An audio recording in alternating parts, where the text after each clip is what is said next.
السلام علیکم ناظرین، زه یم ستاسو میزبان سید زاهد جان. یو ځل بیا ستاسو په خدمت کې حاضر یم. دا وخت موجود یم په دې سپورټس کمپلیکس کې. نن د اتوار ورځ ده، د ایشیا کپ په فاینل میچ تیاریان یې دلته شروع دي، مختلف ځایونو کې شروع دي. دل کې تقریبا په بالکل چې ضلعي هیډ کوارټر دی په 3-4 ځایونو کې په غټ سکرین باندې دلته به ښودلی کېږي او دغه شانتې به د ضلعي په نورو سیمو کې هم ښودلی کېږي.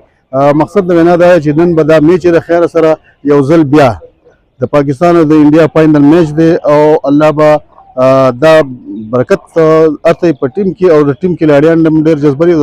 د هغې سره سره زموږ عوام چې کوم دي په هغو کې نوې جذبه ده، نوې ولوله ده. په دې امید سره چې نن به د پاکستان ټیم یو ځل بیا دا جیت چې کوم دی یقیني کوي به او د خلکو ته به یوه تحفه ورکوي. نو موږ هم په انتظار انشاءالله او دعاګانې به کوو او د هغې سره سره پاکستان ټیم به محنت هم کوي او دا جیت به خدای پاک موږ له راکوي. نو انشاءالله تاسو زموږ سره بیا اوسئ. د دې به ډېر په ډېر اپډیټ به تاسو ته دا کوو. او چې کوم خلک ناظرین دلته میچ کتلو ته راکېږي نو هغه دې سپورټس کمپلیکس ته ځان راورسوئ. 7:30 بجې به دلته په غټ سکرین باندې تاسو ته میچ ښودلی کېږي انشاءالله. الرحمن الرحیم. ثانک یو سر، ټول نه مخکې ستاسو شکریه ادا کوم.